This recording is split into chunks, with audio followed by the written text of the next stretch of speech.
There was a surprising number one movie at the weekend's box office, and we're going to talk about it right now. This is Does It Hold Up? I'm Adam, and let's see if this past weekend's box office held up.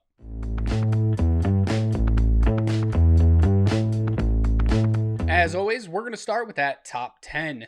In first place, which is somewhat surprising, is Studio Ghibli's The Boy and the Heron, taking in just under $13 million in its debut weekend here domestically. In second place, in its fourth week, is The Hunger Games, The Ballad of Songbirds and Snakes, with another $9.3 million. Godzilla Minus One stays in third place in its second week, taking in another $8.5 million. It only dropped 25%. There's been a lot of good word of mouth on this movie, so I expect it to hang around a little bit longer. In fourth place, staying right where it has been the last couple of weeks, is Trolls Band Together with another $6 million, only a 22% drop, very strong hold. In fifth place is Renaissance, a film by Beyonce in just its second week. It only took in $5,475,265, massive drop of 75%. It's only brought in $28.5 million so far. In sixth place is Disney's Wish with another $5.3 million. Seventh place, Napoleon in its third week with $4.1 million, a 43% drop. New to the list is Waitress the Musical, bringing in $3.2 million over the weekend, and it's made $3.9 million so far. In ninth place in its second week is Animal with another $2.5 million. And rounding out the top 10 is The Shift in its second week with $2.1 million. Falling out of the top 10 this week is two movies. First, we have Silent Night after just 1 week in the top 10, and Thanksgiving also falls out after 3 weeks. Silent Night, not surprising, not a movie that a lot of people were really that interested in. Didn't really have a premise that kind of jumped out and said, hey, you definitely got to check me out in theaters. This feels like it was a movie that probably should have went straight to streaming, and I think that's why nobody's going to see it. Thanksgiving, on the other hand, 3 weeks isn't bad to have a horror movie coming out during the Thanksgiving holiday when you're not expecting one. It hanging around for 3 weeks, okay, you did all right. The Hunger Games, The Ballad of Songbirds and Snakes, stays in second place this week, and after a pretty massive drop in its first weekend, it's held pretty well since. It's now climbed its way to about $135.6 million. It's still far behind any of the other movies in the franchise, with Mockingjay Part 2 being the one that it's closest to, but that one took in $281.7 million domestically. So it's got a lot of work if it wants to catch up to that one. I don't think it's gonna get there, but who knows? There's not a lot of movies coming out in December this year, so maybe it's got enough staying power, can work its way through the entire holiday and into the new year. But let's be honest, I still don't think it's gonna crack into the top 4 of Hunger Game movies. It's gonna settle down in that 5th spot, but it's doing pretty well for itself. Especially after it had such a lackluster opening weekend of only $44 million. The fact that it's made almost another $100 million since, that's pretty good. Alright, let's talk about Beyonce. This is a movie that I'm not sure a lot of people were really excited for, but there was a lot of buzz around it because of what came before it. We've talked about it a few times. Taylor Swift, the Eras Tour, opened up massively, has brought in a ton of money during its theatrical run, and then Beyonce comes. December 1st, Renaissance, a film by Beyonce. She directed it, she produced it, it's backstage footage, it shows how her tour was put together, and then it's all about the performance as well. It's not doing nearly as well as I'm sure a lot of people thought it was going to. After a very low opening compared to what I think experts probably would have wanted it to open up to, it actually drops significantly in its second week. We're talking 75%. That's huge. That's huge for any movie. But considering Beyonce only opened up in the 20 million range, to drop 75% is just unheard of. That puts her on a level all by herself, and not a level she probably wants to be on. So I know it's not a one-to-one comparison. Beyonce versus Taylor Swift. but it's the closest thing we have to know how well Beyonce is stacking up to things that came before her. So let's go ahead and take a look at where both movies stand after their second week in domestic release. So Renaissance, a film by Beyonce, after 2 weeks in theaters, has a grand total of $28,526,429. When we compare that to Taylor Swift's The Eras Tour, which in its second weekend had already amassed a very impressive number, $131,997,540.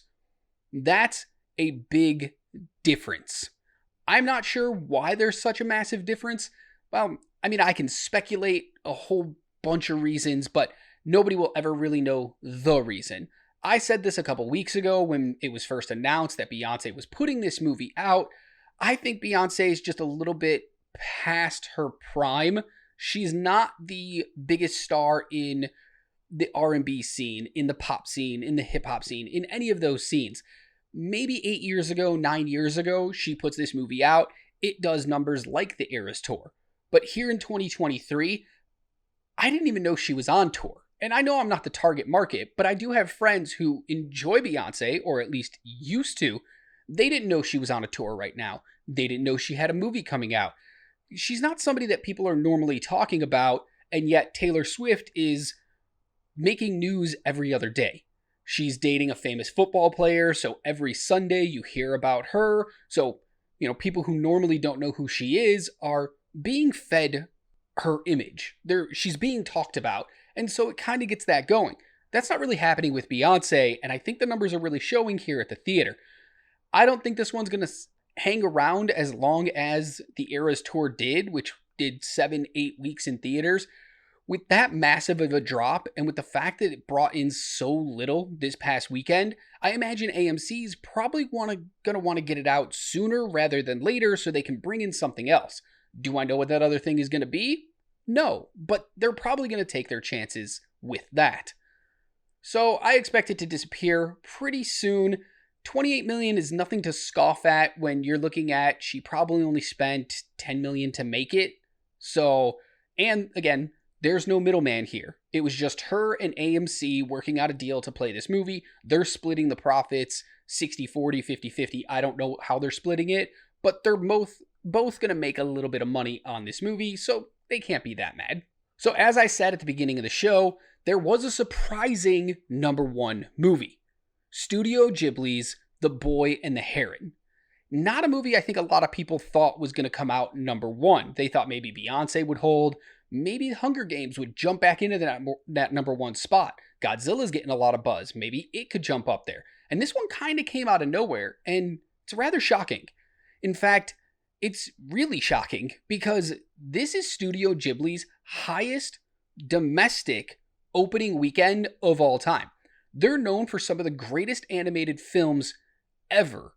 And yet this $12 million is the highest opening they've ever had.